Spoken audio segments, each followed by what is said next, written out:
Today in the bunker, we're going to paint our ZONA ALFA house. Since this is supposed to be a house that's either poorly maintained or completely abandoned for a couple of decades, I'm going to go with my usual post-apocalyptic painting on the metal, and we'll probably do kind of a beige cream color on the siding with some white highlights. And the wood I will paint as aged wood, but then we'll put some like peeling paint on it, probably in a contrasting color like blue.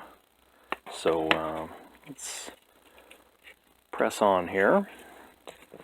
So first we're going to use some barn red, and I think I'm going to mix a little bit of this nutmeg brown with it, and we're going to apply that to the roof.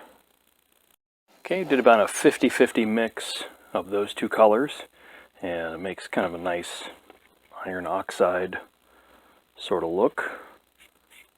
So we'll just apply that. Normally I would spray paint this, but I just don't feel like going outside and spray painting it, so we'll do it with a brush. And this is also handy if it's cold or rainy or whatever, or you're in a place where you can't do it. You can get pretty good effects just by brush painting. So we'll paint the rest of that and be right back. Alright, so we've given that a couple of coats of our brown-red 50-50 mix. We'll put that aside to dry a little bit and get ready to build up our gray tones on there. And in the meantime, we will set about painting the main body of the house. I think I'm going to start with a mix of country tan. You can use suburban tan or city tan or bedroom community beige, whatever you got, and some basic white. So we'll put a good base coat of that on there, and then we'll probably put on a wash and dry brush it up after that's dry. So let's mix that up and get started. Alright, so we did about a 2-to-1 of white to tan. That gave us a nice kind of light beige color. And we will go ahead and put a good coat on here. I've thinned it with a little bit of water just so it flows a little better. A note on this is definitely don't use your good brushes to paint on this stuff. This texture paint will eat up a decent brush, I would think, in fairly short order.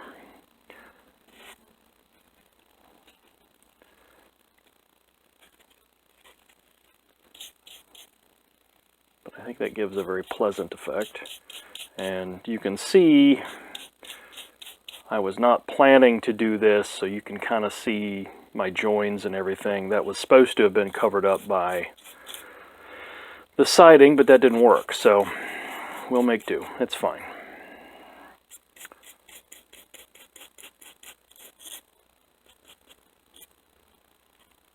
Alright, so we'll finish that and see what we get.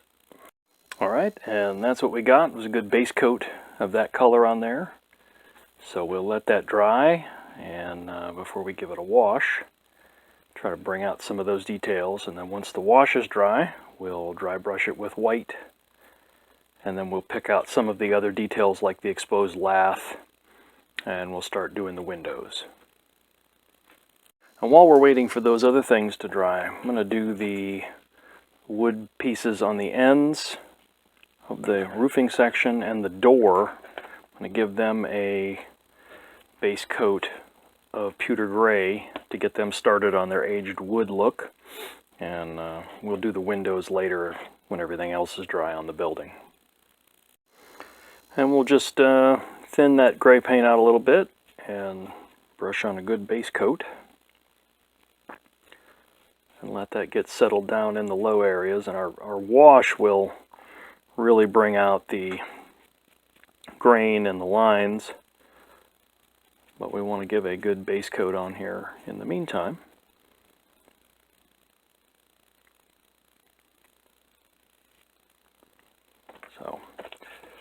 Alright, we'll do those and we'll be back. Okay, and there's a good base coat of gray, and the nice thing about doing it on top of the tin is if you slop over a little bit onto the tin, the corrugated iron, that's fine. That's the next color we're going to use there anyway. So neatness counts, but in this case you don't have to be super neat. So we'll just put a kind of an overbrush of the gray on here, and then a lot of that red oxide color, cheap brushes, can show through, and that's fine. That's kind of what you want, sort of the effect we're going for.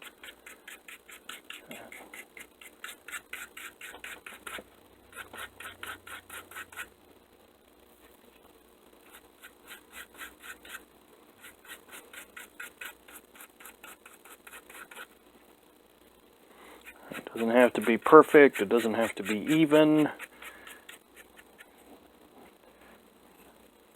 Be sure to take your little bristles off, though.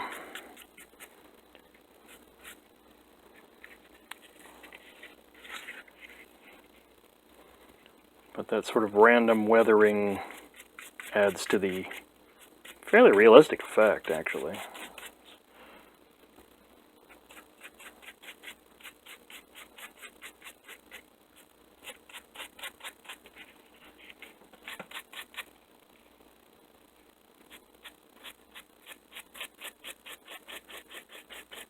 Alright, so we'll finish that up. Be right back. Alright, so there's our darker gray color applied, and looks pretty good so far. So let's put some more highlight on there with some lighter gray, and we'll see what that does. And this is going to be more like a regular dry brush. We just want to really accentuate the tops of the corrugations so you get that depth. And you want to hold on to it. You don't want to let it go.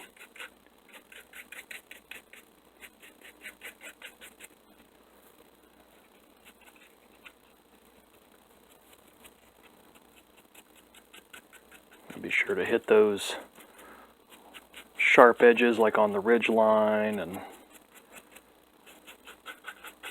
around the edges of the sheets themselves, and then that center where it overlaps. You want to be sure to pick that up. Alright, so we'll do some more of that.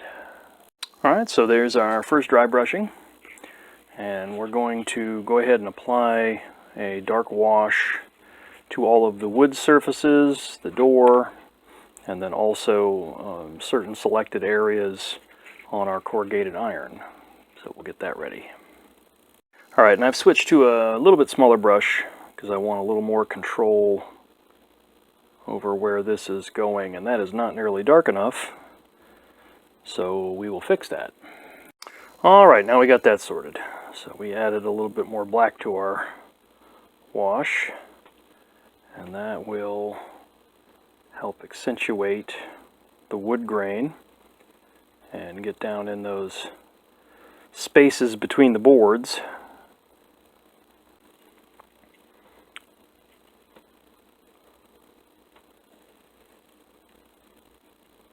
We'll do all of our exposed wood.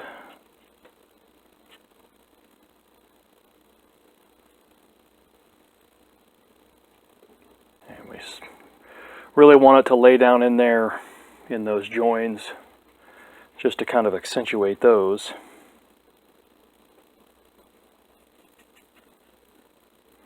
And if it's a tad dark, that's fine. We're going to dry brush this a little bit and bring it back up. So, and we'll take and lay that along our joins with the metal just to kind of accentuate that shadow.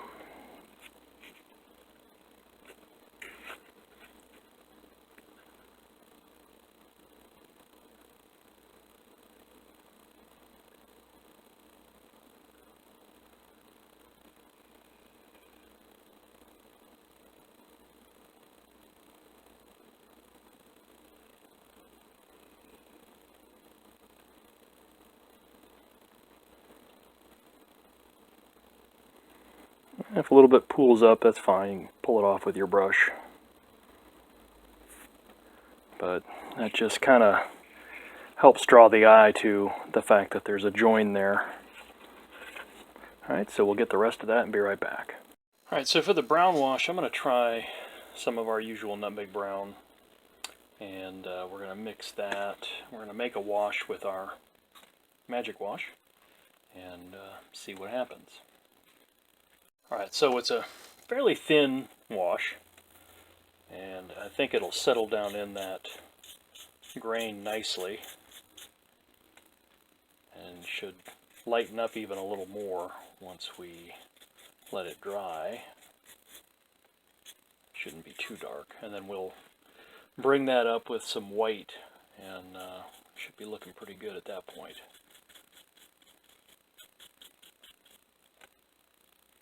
Alright, so the wash is dried on the wood, and we're going to put a bit of a dry brush of the light gray on there.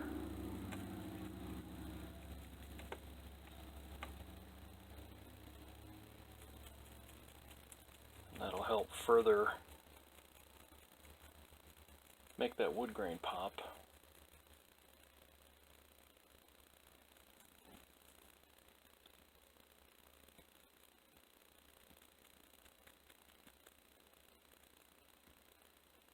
So that's not looking too bad, and we'll do the same to our end gables here, and we'll be back. And for the dry brushing on the wood with the gray part, you can, I wouldn't say go heavy with it, but you can do it several times to really kind of build that highlight up. I added a second one to the door, and that helped a bit.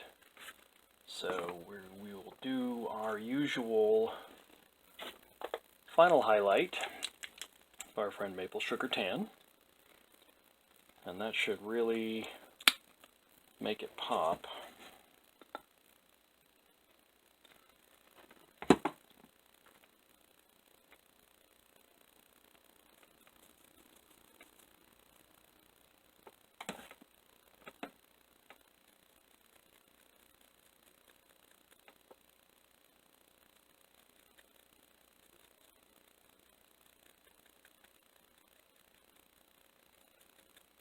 Alright, see, and that really brings out that wood grain. So that's looking good and old.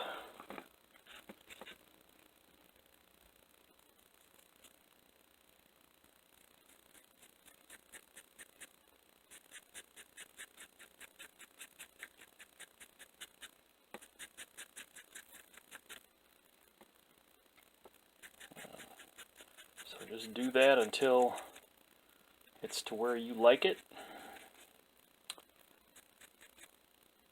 We'll finish that wood, and then we'll do some more highlights on the corrugated.